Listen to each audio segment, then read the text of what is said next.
On a Haas control, you've got the ability to add pictures into your program, which is really useful because you can have pictures of your setup or whatever, anything you like, and just put that in your program.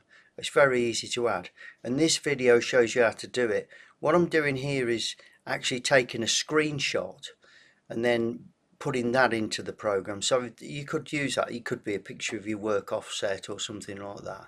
It's saved on a memory stick, and then I'm dragging it into the program. So to make a screenshot, we're going to press Shift F1, and then you just wait a few seconds, and it will come up.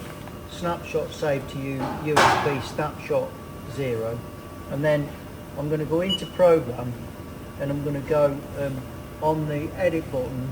You'll see the insert media M130, and I'm going to go into the USB, and I'm going to find the snapshot. This is it, and I'm going to press enter, and that brings it up there on that. I didn't mean to do that, just reset that.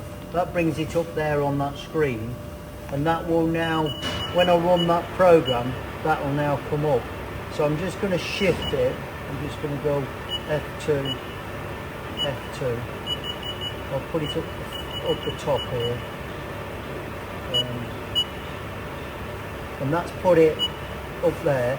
I'll just stick an M30 in so I can see it.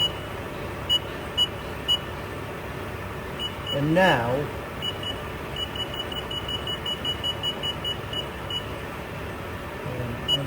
enter. And then if I go into memory, if I now put this in single block, shut my doors. When I'm in single block, press my cycle start, and then when it reads that, that picture will now come up on the screen.